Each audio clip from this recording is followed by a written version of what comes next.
Friday, June 7th, 2019, and this is the Pro and Con Show. My name is Michael James Ott. Welcome to the show once again. This show, whatever it is, 30 something, 36, 37, 38. I'm actually coming to you not from my small office in Hudson, Wisconsin, but from one of the bedrooms in my mother's home. I came down here for the weekend to visit with her. And actually tonight or during the show, I just wanted to talk about some of the things that she and I talked about earlier today.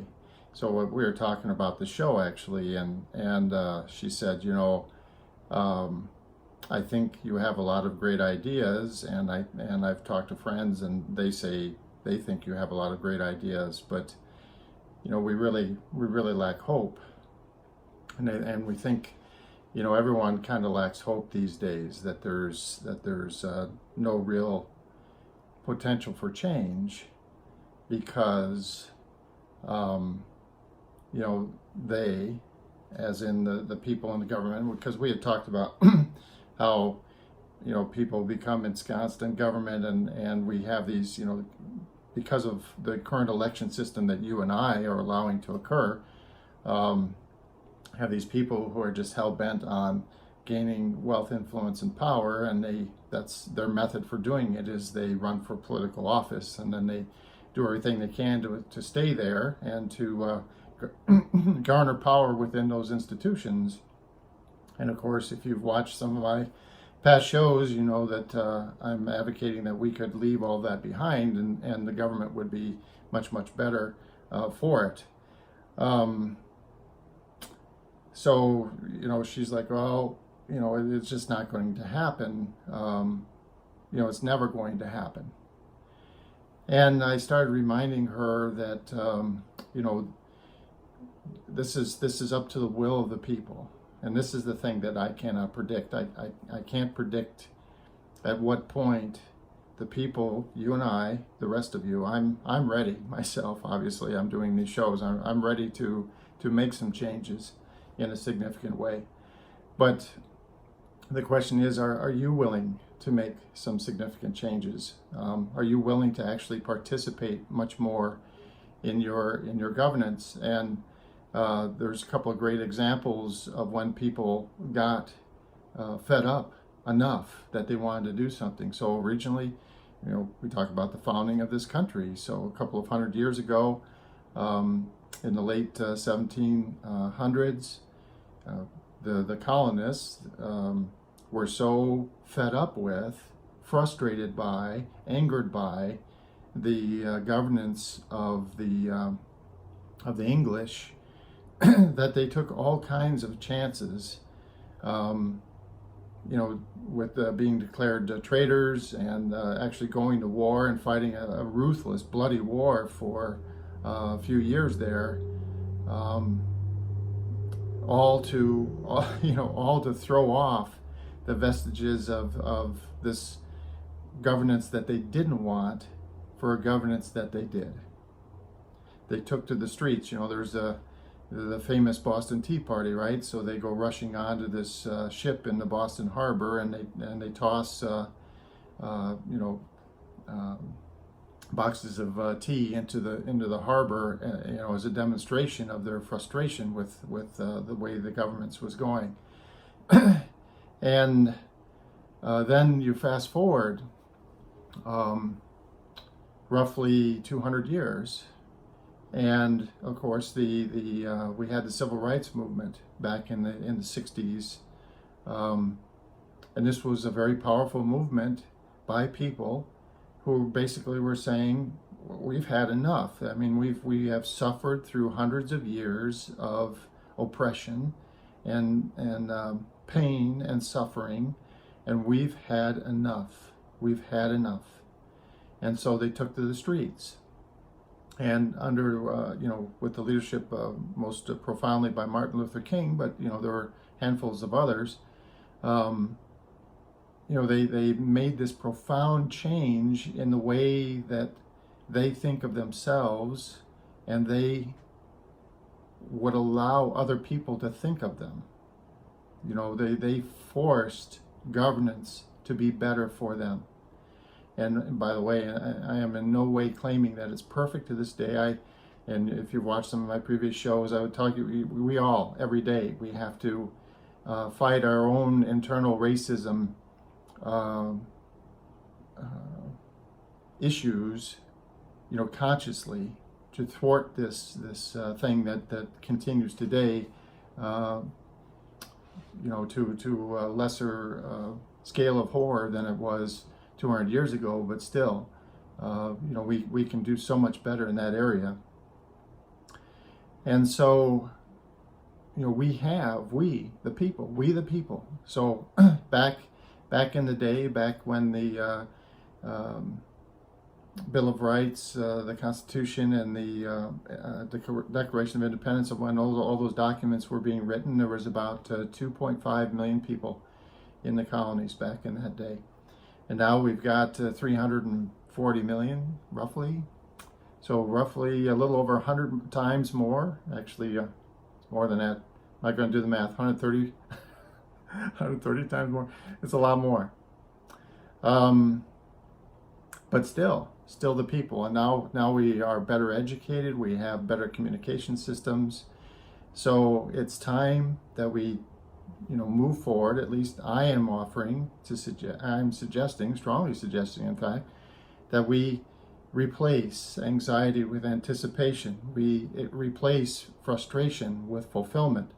We replace hate with heroism, and we replace apathy with action. It's time to move forward from hope and dreams to a new reality of strategies and planning for achieving that new vision of government for the people, of the people, by the people, then for the people. So I'm talking about all of us actively participating for about an hour a week, about 5 hours a month. This should be sufficient.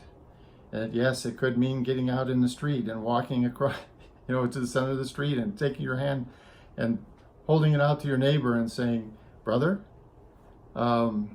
we have different views on what we should do going forward. I would love to understand how you came to be where you are at this point. And I beg you to ask me and listen to me while I tell you how I got where I'm at. Can we do that for each other?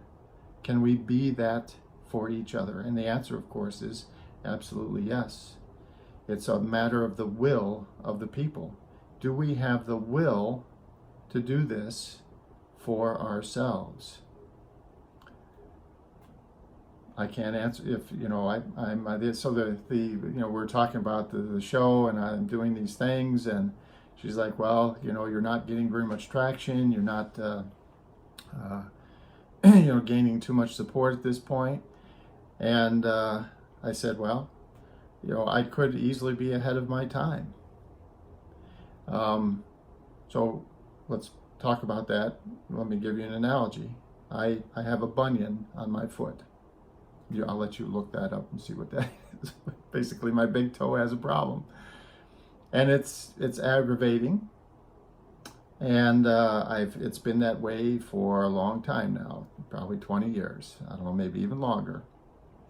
And there's been a suggestion from time to time that maybe I should have surgery, because you can have elective surgery and you can get it adjusted by a skilled surgeon, and they can hopefully take care of the issues, right? So kind of restore it to normal through surgery, but it's a process with risk. You go through the surgery, which, you know, can have infections and these kinds of things. And then you can't really walk on that foot for an extended period. And I think it's several weeks where, you know, you have to keep it elevated and keep it in a boot of some kind, and be very careful, you know, how you impact it. And then there's a recovery thing. There's you know, some period of time of recovery effort and therapy to restore your foot to like normal, or what it should have been before the surgery. And so I choose, so far, to not have my bunion corrected through surgery.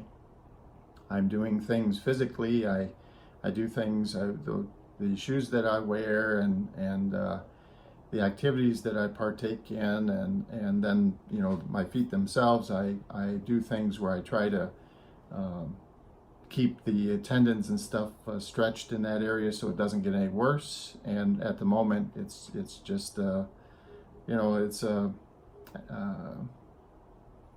a fairly minor frustration, a fairly minor issue for me every day of my life.